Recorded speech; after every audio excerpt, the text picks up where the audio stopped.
Saudara, ya, ayat yang diberikan adalah Ibrani 11 ayat 8.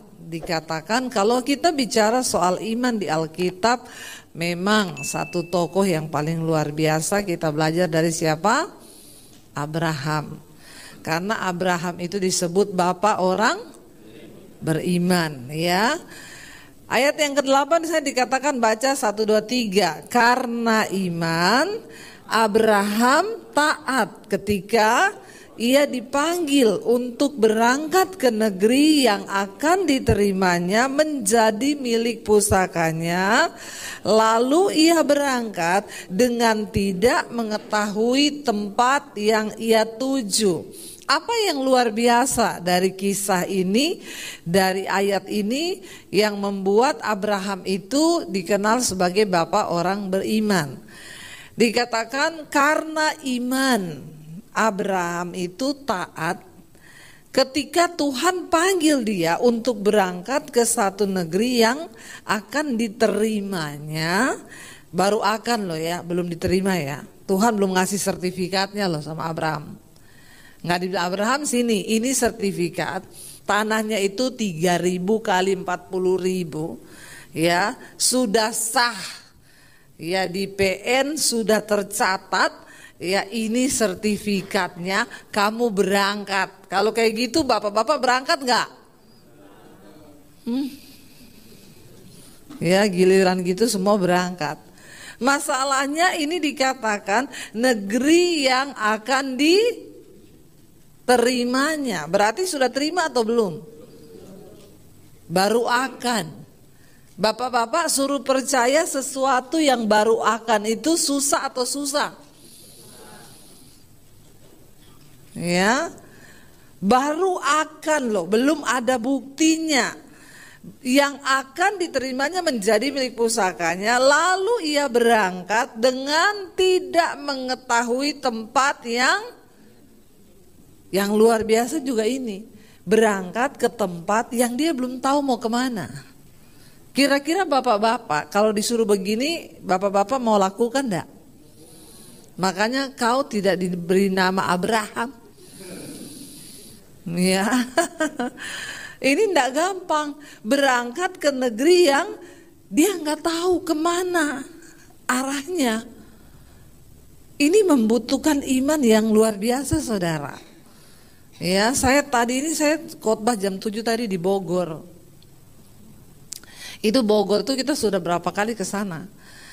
Tetap aja di tol suami saya bilang, saya berhenti di pinggir dulu ya, mau lihat Google Map daripada kita tersesat keluar tolnya di sini, kita keluarnya di situ, karena kira-kira mending pakai Google biar tahu persis tempat yang dituju. Manusia itu selalu pengen sesuatu yang pasti. Ya, kalau nggak pasti buat apa, gitu kan? Tapi Tuhan itu suka yang tidak terlihat. Kalau pastinya pasti. Cuma Tuhan tuh suka bikin manusia itu penasaran. Ya, bayangkan Abraham tuh berangkat ke satu negeri yang dia belum lihat, dia belum tahu, belum jadi miliknya, dan ya nggak tahu arahnya kemana. Abraham berangkat. Ya, kita sekarang bersyukur ada Google Maps, saudara. Jadi kita bisa tahu mau kemana itu tahu. Ya, dan sekarang itu kan banyak yang bilang, ya tapi Bu kalau sinyalnya kurang, waduh ya bahaya juga ya di tengah jalan. Google Maps bilang, ya sinyal hilang. Terus dia muter-muter begini, ya dia pusing, kita juga pusing ya. Tapi kita coba bayangkan Abraham. Negeri itu belum jadi miliknya, tidak dikasih tahu tempatnya. Kenapa dia dikatakan bapak beriman? Karena dia taat. Dan ayat dikatakan di sana kata-kata ini karena apa? Karena iman. Apa itu iman? Kalau kita lihat Ibrani pasal 11 ayat yang pertama, iman adalah dasar dari segala sesuatu yang kita harapkan dan bukti dari segala sesuatu yang belum kita lihat. Jadi di dalam iman itu ada dua unsur yang penting. Di dalam iman ada pengharapan, ada harapan, tapi juga ada bukti. Kira-kira berat nggak ini saudara? Apa yang hari ini saudara sedang harapkan? Ya, saudara harap masa depan yang baik, saudara harap rumah tanggamu baik, saudara harap anak-anakmu baik, dapat jodoh yang baik, saudara harapkan keuanganmu semakin baik. Tentu yang namanya harapan itu semua yang baik. Gak mungkin orang berharap mudah-mudahan bisnisku bangkrut. Itu orang gila ya. Tapi yang namanya harapan itu semua yang baik. Nah di dalam iman itu ada harapan dan bukti. Kita belum lihat, baru diharapkan. Tapi kita disuruh percaya bahwa kita sudah terima itu. Dan ini bukan hanya teori, Abraham melakukannya. Ya, dia diberi sebuah pengharapan oleh Tuhan, dikasih tanah pusaka. Tapi tanah itu dia belum lihat. Dan dia nggak tahu kemana. Apa yang membuat akhirnya Abraham bisa ketemu tanah itu? Zaman perjanjian lama saudara, ya zaman itu dulu nggak kayak zaman sekarang. Ya mereka berjalan itu melewati hutan, belum ada tol seperti sekarang, belum ada aspal seperti sekarang, belum ada listrik, belum ada mobil. Ya sulit nggak bagi Abraham untuk cari tempat yang Tuhan mau kasih? Tentu sulit. Ya Tuhan tuh nggak ngomong gini, Abraham nanti kamu jalan ya sampai di situ tuh ada perempatan. Adik kamu jangan ke kanan, kamu belok kiri. Nah setelah kiri itu kamu lurus saja, ada pohon besar di situ, di samping pohon itu tanah yang mau tak kasih. Tuhan tuh kan nggak ngomong begitu, cuma disuruh ayo pergi, tinggalkan keluargamu ke satu negeri yang akan aku berikan dan belum tahu tempatnya. Tapi dikatakan karena iman, saudara, ya pastikan kau tidak hilang sinyal dengan Tuhan, amin. Itu yang akan membuat kau mengerti dan tahu kemana arah Tuhan tuh mau bawa. Keluargamu, rumah tanggamu, bisnismu, pekerjaanmu. Ya, kenapa Abraham berhasil menemukan tempat itu? Karena Alkitab mencatat setiap kali dia berhenti di satu tempat, Abraham itu membangun mezbah. Dia nggak hilang kontak dengan Tuhan. Seperti halnya Google Map, kita jalan pakai handphone, dia bilang 500 meter belok kanan. Ya, di depan ada pertigaan, tetap di kiri di pertigaan. Jadi kita tahu nih masih 500 meter, dia udah kasih tahu. Oh di depannya ada pertigaan loh. Bahkan kadang-kadang hati-hati, di depan ada polisi. Ya, Waze kasih tahu. Ya, hati-hati di depan ada polisi. Ya, jadi kita sudah mulai bisa atur langkah. Saudara, pada zaman itu nggak ada yang bisa menuntun seperti itu. Tapi kalau kita pakai Google Map, pastikan HP-mu tuh nggak lowbat, apalagi mati. Kalau HP-mu mati, habis baterai, maka kau tidak akan menemukan jalan. Atau sinyalnya putus, kau tidak temukan jalan. Saudara, apa yang terjadi hari-hari? Kenapa kita nggak bisa mencapai tujuan Tuhan dalam hidup kita? Karena imanmu mati, providernya mati. Ya, bagaimana mungkin tanya sama Tuhan? Baca Alkitab aja enggak pernah. Halo bapak-bapak? Ya, tapi ada di sini bapak-bapak yang sudah tamat baca Alkitab loh.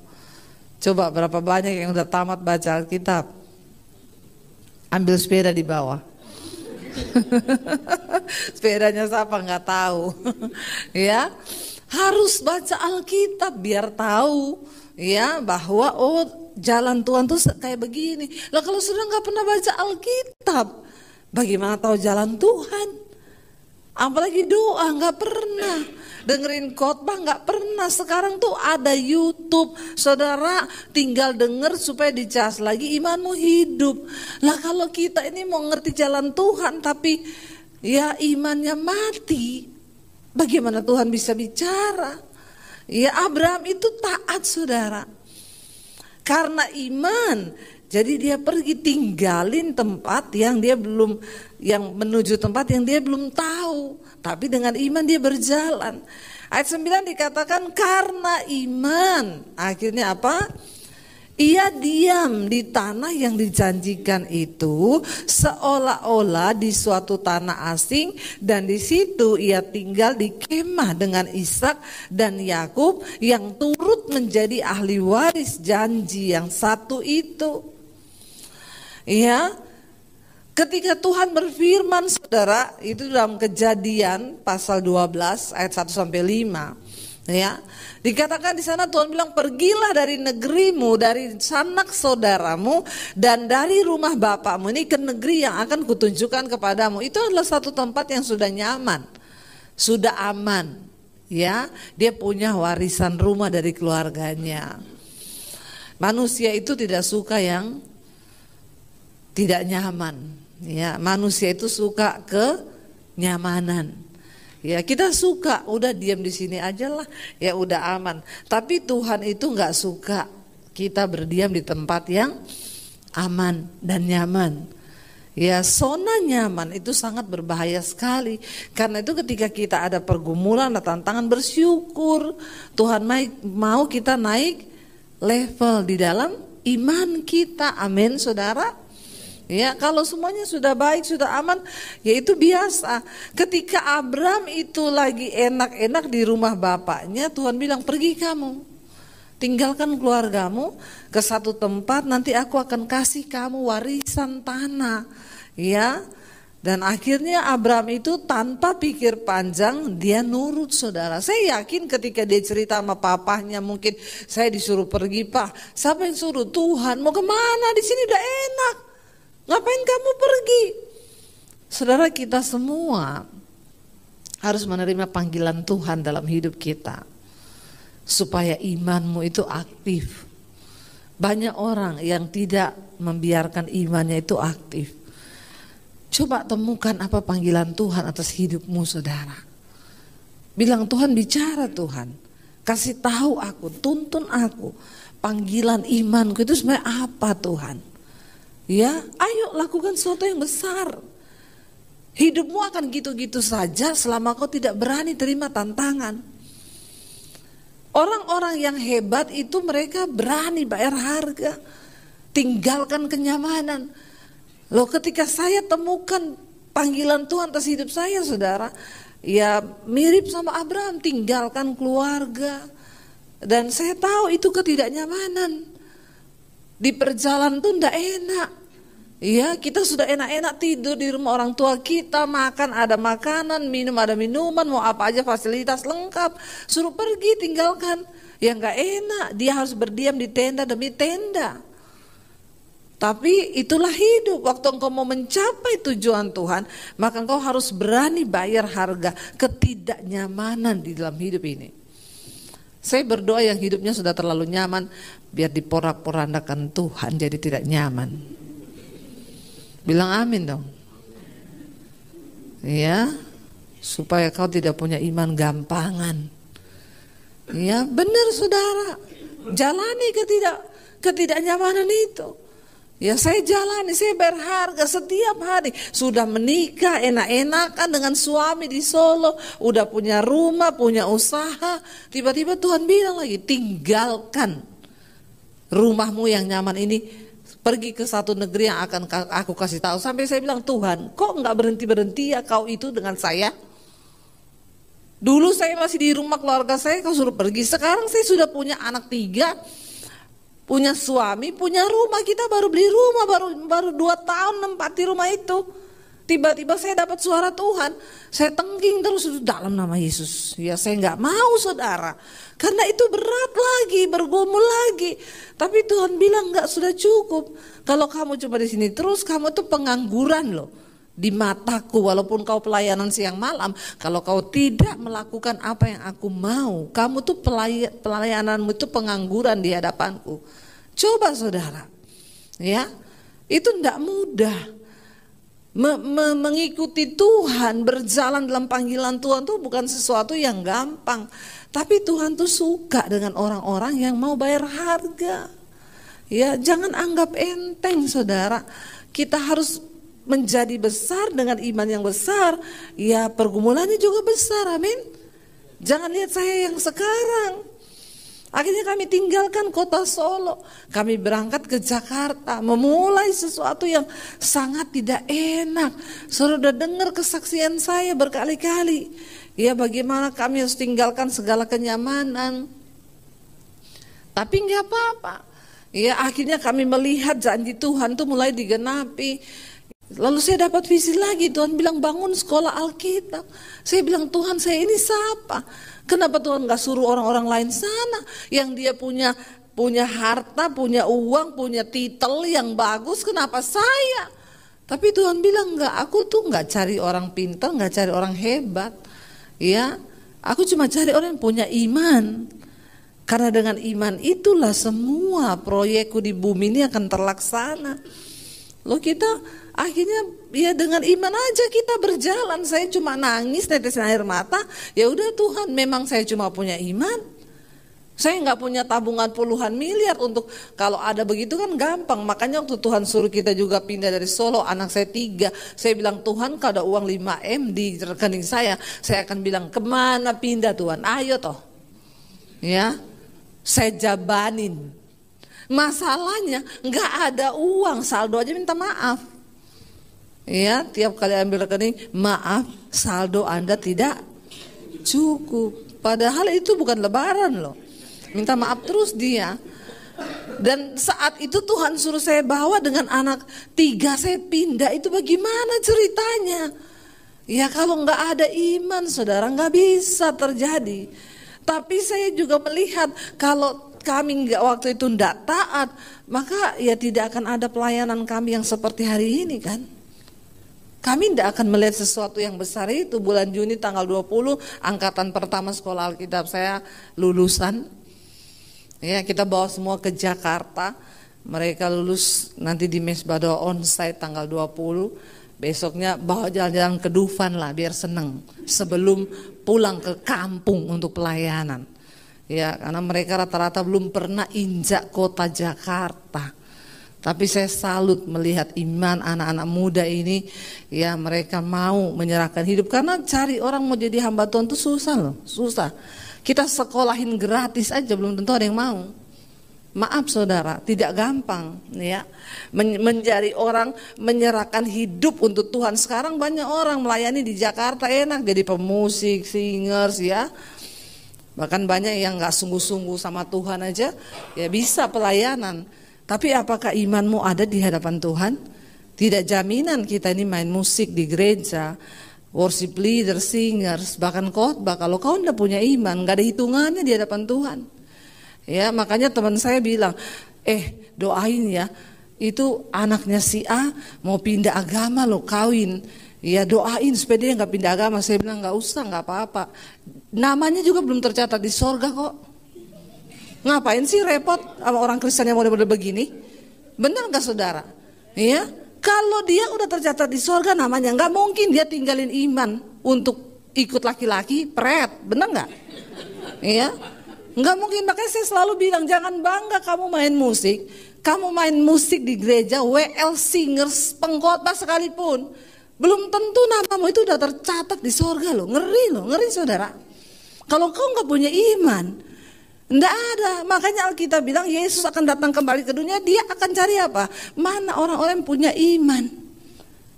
Karena enggak semua, makanya teman saya bilang doain ya Bu, soalnya itu kayaknya anaknya mau pindah agama. Ya enggak usah didoain, namanya belum ada di sorga itu, enggak usah.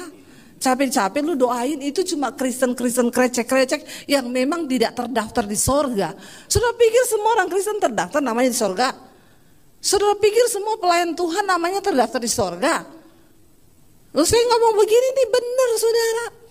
Ya, kalau kamu itu cuma pelayanan sekedar aja, hidupmu tidak berakar kuat dalam firman. Kau tidak menghormati Tuhan. Hidupmu di luar sana tidak menjaga dalam kekudusan. Cuma asal main musik. Maaf, penyanyi kafe lebih banyak yang lebih bagus dari kita. Sorry loh ya. Kadang pelayan-pelayan Tuhan di gereja itu juga tak karpe dewe. Ya, pokoknya main-main aja lah, ya nyanyi-nyanyi aja lah. Kita sendiri tidak meresapi pujian itu, tapi kita main. Maaf ya para pelayan Tuhan, ini jemaat datang ke gereja ini mereka datang seminggu sekali loh. Tanggung jawabmu para imam musik membawa orang tuh masuk dalam hadirat Tuhan loh. Kalau kita sendiri nggak masuk, itu bukan cuma soal asik kita bermain musik, tapi itu soal kita sendiri ngalami nggak pujian itu. Bukan cuma hebat-hebatan, nyanyi Inggris-Inggrisan, kita sendiri aja nggak mengalami kok. Ya, kita bawa orang masuk ke hadirat Tuhan tuh nggak gampang. Hidup kita nih benar-benar harus ya ada dalam hadirat Tuhan. Lah kau sendiri gak ada dalam hadirat Tuhan, ngapain? Mending saya undang penyanyi kafe main di gereja lebih bagus. Ya benar gak? Ya daripada saudara, ayo yuk kita sungguh-sungguh nih saya bicara. Apa yang membuat Tuhan perhitungkan hidup kita nih? Imanmu, iman. Ya, kita lihat ayat yang ke-6 dikatakan di sana, tetapi Ibrani 11 ayat 6, tetapi apa? Tanpa iman, ya tanpa iman tidak mungkin orang berkenan kepada Allah. Lah kau melayani nggak pakai iman, kau jadi Kristen nggak pakai iman, kau sama Tuhan nggak hormat. Ya hati-hati saudara, nggak mungkin kita berkenan aja nggak, apalagi dapat upah, apalagi namamu tercatat di sorga. Maaf, dikatakan di sana, tapi tanpa iman tidak mungkin orang tuh berkenan. Iman di sini bukan percaya Yesus tok loh ya. Banyak orang itu salah dipikir, oh dia Kristen kok, dia beriman. Hello, ya, tidak semua orang Kristen tuh orang beriman. Ya, banyak yang hanya beragama. Orang Kristen beragama beda sama orang Kristen beriman. Orang yang beriman itu dia hidup mengikuti tuntunan Tuhan. Dia sungguh-sungguh percaya dalam segala keadaan. Dia tetap bilang aku percaya kepada Tuhan. Itu beriman. Ya, bukan semua orang agama Kristen itu beriman, saudara. Ya, iman itu sesuatu yang berharga. Nggak semudah kita ngomong begitu. Ya, dikatakan sebab tanpa iman tidak mungkin orang berkenan kepada Allah. Sebab barang siapa berpaling kepada Allah, ia harus percaya bahwa Allah itu ada dan bahwa Allah memberi upah kepada orang yang sungguh-sungguh apa? Mencari Dia, ya. Orang-orang yang sungguh-sungguh, saudara, ya. Bahwa Allah tuh memberi upah kepada mereka yang sungguh-sungguh mencari Dia. Bukan hanya beragama Kristen, tapi punya iman dan sungguh-sungguh mencari Tuhan. Ya, ini loh yang saya maksud. Ayo, apalagi buat kepala-kepala keluarga. Ya, kaum pria hari ini. Ya, engkau di sampingmu itu ada istri dan anakmu. Yang kau harus membawa mereka untuk bertemu dengan Tuhan. Tapi kalau kita sendiri nggak ketemu Tuhan, bagaimana kita bisa bawa keluarga kita ketemu Tuhan? Ya, dan dikatakan di sana akhirnya Abraham itu ya dia taat kepada Tuhan, dipanggil karena iman, ia diam di tanah itu. Akhirnya dia temukan tanah itu, bagaimana caranya? Dia membangun mezbah. Setiap kali sampai di satu tempat, dia nggak tahu mau kemana, dia bangun mezbah. Dia tanya Tuhan, saya kemana nih Tuhan? Tuntun aku nggak tahu mau belok kemana. Karena Alkitab mencatat dia nggak tahu tempat itu. Dan Tuhan belum kasih tahu. Ya, untuk bisa tahu bagaimana, dia bangun mezbah. Setiap kali dia berhenti di satu tempat, dia bangun mezbah. Dia tanya Tuhan, bapak-bapak kepala keluarga, adakah mezbah kau bangun dalam hidupmu? Pernahkah kau berlutut di kaki Tuhan ketika kau menghadapi persoalan berat? Kau duduk di kaki Tuhan dan berkata, Tuhan, aku tidak mampu secara kekuatan, tapi aku perlu Tuhan. Aku bangun mezbah untuk mencari Engkau Tuhan. Tuntun aku Tuhan di dalam jalan hidupku. Ya, Dan akhirnya Tuhan kasih tempat itu, Tuhan kasih tahu saudara, Tuhan beri kepekaan. Saudara, dalam hidup ini ada banyak hal yang kita nggak tahu. Karena itu kita butuh Tuhan, kita butuh iman untuk menjalani. Bangun mesbah, ya, lalu Tuhan kasih dia tempat. Kejadian 35 ayat 27 berkata, lalu sampailah Yakub kepada Ishak ayahnya di Mamre dekat Kiryat Arba, itulah Hebron, tempat Abraham dan Ishak tinggal sebagai orang asing. Ya, dia akhirnya tiba di Hebron. Ayat ini berkata, disitulah tempat Abraham dan Ishak tinggal sebagai orang asing. Mereka tinggal di sana, saudara. Sebagai orang asing, tinggal sebagai orang asing itu tidak enak. Dan dikatakan di sana, ya, ayat yang ke-9, karena iman ia diam di tanah yang dijanjikan itu, seolah-olah di suatu tanah asing, dan di situ ia tinggal di kemah dengan Ishak dan Yakub yang turut menjadi ahli waris janji yang satu itu. Saudara, tinggal di satu negeri sebagai orang asing itu tidak enak. Kita harus memulai semua dari awal. Dan datang pertama mereka tinggal di tenda, belum punya rumah. Tapi untuk melakukan sesuatu yang besar, engkau harus relakan dagingmu diproses. Engkau harus relakan menderita. Sesuatu yang tidak enak itu harus kita jalani, supaya kita bisa melihat janji Tuhan itu dikenapi. Dan dikatakan di sana, saudara, ya, ayat 10, sebab ia menanti-nantikan kota yang mempunyai dasar, yang direncanakan dan dibangun oleh Allah. Ya, bahkan kita tahu sampai hari ini Tuhan genapi bagaimana akhirnya Abraham itu bisa menjadi berkat hidupnya, menjadi bapa bagi segala bangsa. Rasanya tidak afdol kalau saya yang ngomong, karena saya bukan kepala keluarga, suami saya kepala keluarganya. Biar dia cerita bagaimana pengalaman kita. Saya yakin ceritanya dari versi yang berbeda. Tepuk tangan buat Tuhan, saya undang suami saya ngomong sedikit aja, supaya ya sebagai kepala keluarga benar-benar ya menceritakan.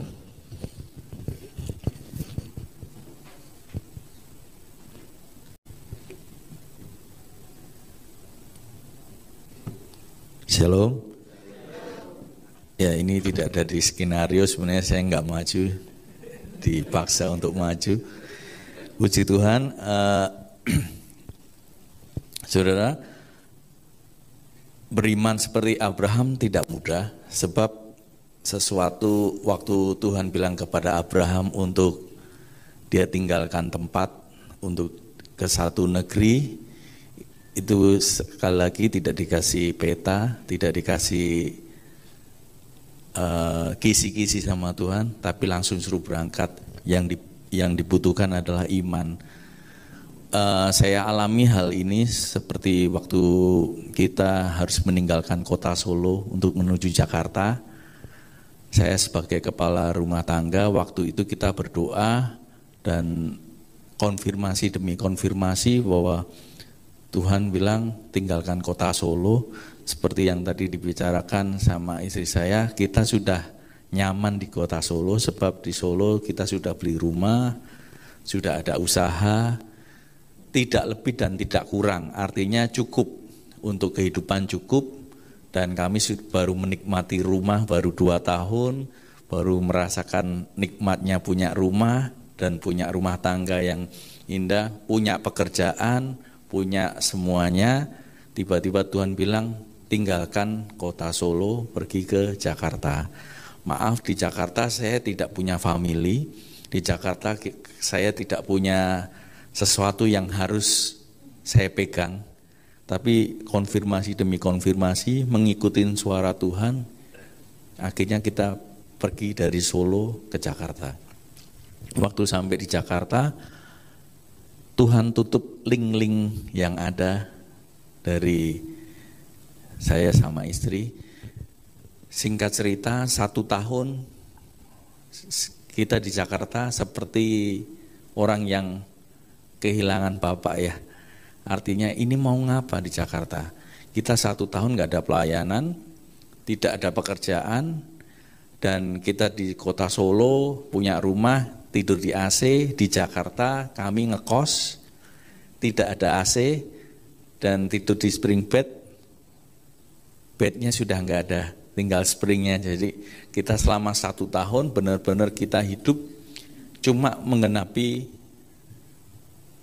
rencana Tuhan dalam di Jakarta ini. Waktu saya sampai di Jakarta, saya sebagai kepala rumah tangga, saya selalu berpikir gini, Tuhan, mengikut Tuhan kok enggak enak. Ini suara Tuhan dengan konfirmasi demi konfirmasi untuk tinggalkan kota Solo untuk pergi ke Jakarta tanpa harapan, tanpa kita harus bergantung kepada siapa, semuanya nol. Dan 1 tahun tidak ada pelayanan, kami hanya duduk termenung dan jalan-jalan keliling sampai di mana-mana, sampai daftar-daftar pelayanan, sampai apa-apa. Tapi Tuhan izinkan semuanya tidak terjadi. Bahkan di satu titik saya berteriak sama Tuhan gini, Tuhan, ngikut Tuhan itu nggak gampang, ngikut Tuhan itu susah. Saya bilang, kalau di sini ada yang bilang gini, Tuhan, aku pengen dengar suara Tuhan. Dengar suara Tuhan pun tidak enak. Saya mau ngomong, tidak enak buat daging kita. Bahkan kita kan sok-sok rohani, Tuhan, aku ingin mendengar suara-Mu. Begitu Tuhan ngomong, nggak enak, saudara. Itu percayalah bahwa suara Tuhan itu tidak enak. Karena tidak enak buat daging kita. Selalu bertentangan dengan daging. Daging maunya A, Tuhan bicara B. Di satu titik terendah saya protes sama Tuhan, dan bahkan saya di dalam doa saya ngomong gini, Tuhan, masa bodoh dengan rencana-Mu. Saya hampir enggak percaya dengan suara Tuhan. Saya hampir, padahal saya hidup melayani, tapi di satu titik saya terlalu berat. Maaf saudara, yang keuangan mulai ada, habis 1 tahun. Dan cuma mengenapi suara Tuhan, rencana Tuhan. Saya sampai awalnya punya duit, pulang lihat anak masih di Solo, yang sering disaksikan istri saya, kita masih naik pesawat, masih oke. Kemudian mulai duit menipis, tidak ada pemasukan, mulai naik kereta, terus naik bus. Satu kali ada tawaran saya main musik. Maaf ini saya dapat amplop, waktu itu saya buka, ada uang, saya nominal 200.000, saya bilang gini, kalau 200.000 kita dua-dua kangen sama anak, salah satu yang pulang, kamu atau aku yang pulang, karena 200.000 hanya bisa dapat tiket bus dari Jakarta Solo.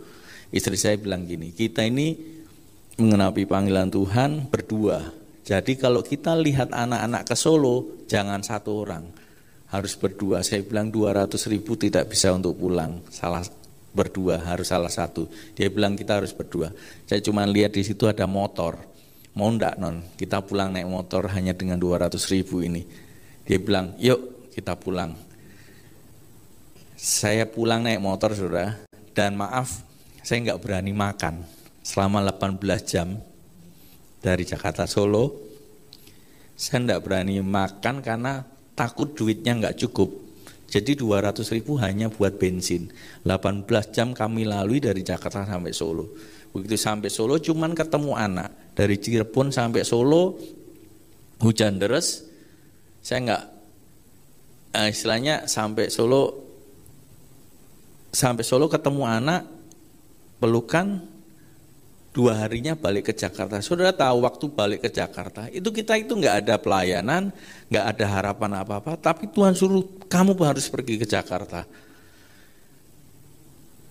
Di satu titik lagi saya berdoa lagi, Tuhan karepmu, bahasa orang Solo itu karepmu, terserah. Saya sudah ngomong sama Tuhan dan saya ngomong sama istri saya gini, minggu depan kalau tidak ada apa-apa, saya akan pulang Solo dan saya tidak akan injak Jakarta lagi. Masa bodoh dengan suara Tuhan, mau dikatakan suara Tuhan. Saya sempat di beberapa kesaksian saya ngomong, nama saya Daniel tapi saya mau jadi Yunus. Saudara tahu ceritanya Yunus? Yunus disuruh pergi Tuhan ke Niniwe. Apa yang dilakukan? Dia pergi ke Tarsis. Demikian juga waktu itu saya alami juga itu. Saya ngomong sama Tuhan gini, saya mau jadi Yunus. Tuhan suruh Jakarta, saya nggak mau. Saya tetap pulang Solo, saya akan hidup di Solo enak dengan keluarga, dengan anak istri. Saya sampai ngomong sama istri gini, kalau kamu tetap mau tinggal di Jakarta, silahkan. Aku akan tinggalkan Jakarta dan balik ke Solo. Nanti kalau ikan besar datang, seperti cerita Yunus kan, pergi ke Niniwe, ke Tarsis, begitu ikan besar datang, akhirnya Yunus dimakan ikan. Nah, saya kan tahu cerita itu. Jadi kalau ikan besar datang, saya bertobat dulu sebelum dimakan ikan itu. Saya ngomong sama istri saya gitu. Jadi akhirnya di titik terendah itu, kemudian satu perkara cuman saya waktu itu ingat gini, minggu ini saya mau pulang Solo, saya tinggalkan Jakarta, tiba-tiba teman saya telepon, bro, ada KKR besar, datangkan nabi-nabi dari luar negeri. Kamu bantu nggak, bisa nggak? Main musik, oke, karena saya udah enggak, ini setelah main musik saya mau pulang. Di situ ada hamba-hamba Tuhan besar, hamba-hamba Tuhan yang karunianya nabi, yaitu Bill Hamon, terus dari USA Bill Hamon, yang dua dari Jepang, yang satu lagi Amos Jayaratnam dari Asia. Habis ibadah, waktu itu yang ngadain KKR-nya Pak Haritanu, KKR besar ribuan orang, Pak Rudi Tanu. Kemudian setelah ibadah selesai, biasakan dinubuatkan hamba-hamba Tuhan berdiri 1, 2, 3, 4, kemudian jemaatnya mulai satu-satu minta dinubuatin. Kemudian istri saya bilang gini, senggol saya, yuk sekali-sekali kita minta dinubuatkan, sebab ini sudah buat saya sudah nggak mau dengar lagi suara Tuhan. Tapi ya udahlah, nubuat ini mungkin yang terakhir buat saya. Kemudian disenggol istri saya maju ke depan, dia tanya saya pilih yang mana, saya pilih Bill Hamon. Kenapa Bill Hamon? Karena made in USA, biasanya talk chair. Kalau made in Asia, made in yang lain kayaknya kurang talk chair. Saya ngantri yang di barisan Bill Hamon. Waktu itu ngantrinya paling banyak. Nah, kemudian mulai ngantri, mulailah kurang beberapa orang saya di depan. Kemudian karena Asher lihat saya pakai putih hitam, saya kan pelayan musik. Kemudian senggol saya, kamu pemain musik kan, bisa nggak mundur dulu, biar ini pengusaha-pengusaha dulu yang dinubuatkan. Dari situ saya udah gini, saya tadi sebenarnya nggak mau diminta nubuatan, ya kan? Begitu maju disuruh mundur, kecewa nggak? Saya kecewa sekali. Saat itu saya kecewa. Gara-gara pakai hitam putih kan ini, pengusaha dulu yang maju. Kemudian saya mundur dan saya tidak ikutin barisan. Saya kembali ke pemusik. Saya bilang gini, Tuhan cuma mau minta nubuatan aja, dikecewakan kayak gini. Ya udahlah, nggak usah minta nubuatan. Kemudian singkat cerita, Pak Amos Jayaratnam yang made in Asia, karena yang ngantri sedikit, dia udah selesai. Begitu selesai, dia duduk di dekat panggung musik. Teman saya WL, senggol saya, itu Pak Amos nganggur, minta nubuatan itu. Saya gini, Tuhan saya mintanya USA, kenapa dapatnya Asia? Ya udah saya maju, saya ketemu Pak Amos. Shalom Pak Amos, maaf bisa doakan kami, nubuatkan kami. Dia bilang kecewa yang kedua, dia bilang gini, sorry ya, saya capek. Wih, saya saat itu gini, kecewa yang kedua kan, tadi suruh mundur, ini capek. Kemudian dia tanya, kamu suami istri? Iya. Coba gandeng tangan. Begitu gandeng tangan, dia cuman saya nggak bernubuat, saya berdoa aja. Sewaktu gandeng tangan, dia tiba-tiba berdiri. Dia berdiri. Nah ini saudara, satu peristiwa kalau kita ini ngikutin panggilan Tuhan, kita ini ikut kehendak Tuhan, memang berat, tapi Tuhan selalu kasih kekuatan. Itu tadi Abraham juga kan, waktu mengalami hal yang Tuhan sebenarnya berat, tapi dia selalu bangun mezbah dan minta kekuatan dari Tuhan. Saat itu di titik terendah saya, tiba-tiba Pak Amos berdiri dan dia bilang gini, ada suara Tuhan kenceng buat kalian. Saya ditunjuk saudara, saya ditunjuk, kamu manusia siapa yang mau kamu baru berpikir manusia siapa yang tolong kamu di tempat ini. Tuhan bilang bukan manusia, aku yang akan tolong kamu. Itu kan yang saya pikirkan, saudara. Saya baru berpikir manusia siapa yang tolong saya. Kemudian yang dua dia ngomong gini, ada perkara besar yang akan terjadi di tempat ini. Kamu baru berpikir mundur dari tempat ini. Saya nggak cerita apa-apa loh sama Pak Pendeta ini. Tapi Tuhan ngomong lewat hamba Tuhan itu. Kemudian yang tiga yang membuat saya nggak kuat, dia bilang gini, kamu baru berpikir anak-anakmu, aku yang pelihara anak-anakmu. Semuanya Tuhan singkapkan lewat audible, lewat perkataan dari hamba Tuhan itu. Dari situ saya kuat. Peristiwa itu dan dia katakan ada perkara besar yang terjadi. Saya bilang yes, amin. Begitu pulang dari KKR, bangun tidur, saya lihat apa yang terjadi. Tidak terjadi apa-apa, saudara. Tapi perkataan itu menguatkan saya. Dan terjadinya 13 tahun. Saya mengalami perkara-perkara besar itu 13 tahun saya alami. Dan dalam peristiwa 13 tahun itu Tuhan izinkan untuk kita ini benar-benar berserah sama Tuhan. Tidak mengandalkan kekuatan diri, mengandalkan Tuhan. Dan satu hal yang saya tangkap bahwa satu hal yang harus saudara juga pegang bahwa Tuhan itu ada. Dan Tuhan tidak membiarkan kita tergeletak. Tuhan selalu topang kita sampai kepada tujuannya. Amin. Iya, kalau Abraham kan jalan terus toh. Tapi karena dia namanya Daniel bukan Abraham. Jadi dia bilang saya nggak peduli dengan rencana Tuhan. Itu kelemahan manusia, saudara. Beriman itu tidak mudah. Bahkan Abraham ketika terima janji punya anak, istrinya bilang, kamu lihat aku sudah mati haid, udah tua. Kamu lihat kan Tuhan tidak akan memberikan aku melahirkan anak, udah gak mungkin. Abraham juga pernah gagal ketika istrinya suruh dia tiduri pembantunya. Saudara, mau Abraham, mau Daniel, kita semua manusia biasa. Iman itu susah. Tapi waktu kita percaya, kenapa saudara? Abraham percaya dikatakan.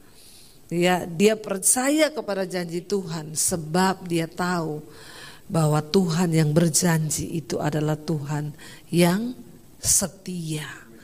Karena janji Tuhan dengan janji manusia itu berbeda. Manusia bisa ingkar janji. Mau kepada siapapun, ya, anak pada orang tua pada anak, ya, rekan bisnis kita bisa ingkar janji. Makanya jangan terlalu didengar kalau janji manusia itu. Tapi janji Tuhan itu pasti ya dan amin. Ya, suami saya hampir menyerah dan berkata, ya sudahlah, nggak usahlah janji-janji Tuhan, perencana Tuhan, apa itu? Hidup kita jadi seperti ini, bukan tambah maju. Orang tuh kan mau berangkat ke Jakarta yang di bayangan itu sukses. Nah di Jakarta punya rumah, bisa beli mobil, ya nggak saudara? Kita datang di Jakarta. Ya, uang habis, pulang ke Solo naik motor, lihat anak 3, belum penghinaan orang-orang di Solo. Baik dari keluarga, teman-teman pelayanan, apa sih yang dicari? Mau pergi ke Jakarta, udah enak-enak pelayanan di sini, mau cari apa ke Jakarta? Mereka tidak mengerti apa yang sedang Tuhan rencanakan dengan kita. Jangan terlalu dengar omongan orang. Pastikan engkau dengar omongan Tuhan. Karena orang gak pernah ngerti prosesmu. Amin. Orang cuma lihat yang di luar. Berapa banyak teman-teman kita yang ejek kita. Gak tahu tuh mau cari apa lagi. Kepengen terkenal kali ke Jakarta. Dia gak tahu kita ini dengan air mata, saudara. Antara tidak, ya itu suami saya cerita. Disuruh pulang lagi ke Jakarta. Habis naik motor capek sampai di Solo. Tuhan bilang balik ke Jakarta. Mau balik apa? Mau ngapain Tuhan di Jakarta? Gak ada pelayanan, kita ikut audisi musik, audisi singers, gak ada yang lulus, semua ditutup, saking bagusnya. Bener, ya. Bahkan orang tutup jalan, tapi semua itu Tuhan Izinkan. Ya, Tuhan izinkan karena ada sebuah rencana Tuhan yang besar. Makanya hari ini saya mau berkata saudara, ya saya undang para imam musik maju ke depan. Ayo jalani dengan iman semuanya. Ya, apalagi kepala-kepala keluarga, jangan menyerah. Suami saya tadi ngomong dia sempat hampir memberontak dari Tuhan. Tapi kemudian dia kembali ke Tuhan, dia berdoa. Ya, dan Tuhan teguhkan. Bayangkan Pak Amos doain kita langsung ngomong, jangan mundur satu langkah pun. Musik saja. Mari kita dalam hadirat Tuhan. Minta penyertaan Tuhan atas hidup kita saudara. Buang setiap dosa. Buang segala hal yang menyakiti hati Tuhan. Kita tidak tahu apa yang akan terjadi di depan kita. Bahkan nyawa kita, hidup kita, itu ada di dalam tangan Tuhan. Jangan ada seorang pun yang dengan sombong berjalan dengan jalannya sendiri. Malam ini datang pada Tuhan. Datang pada Tuhan. Kami butuh anugerah-Mu di hidup kami Tuhan. Bahkan menjalani hari-hari ke depan yang akan semakin sulit kata firman Tuhan. Tanpa perkenanan Tuhan, tanpa penyertaan Tuhan, kami tidak sanggup untuk melangkah.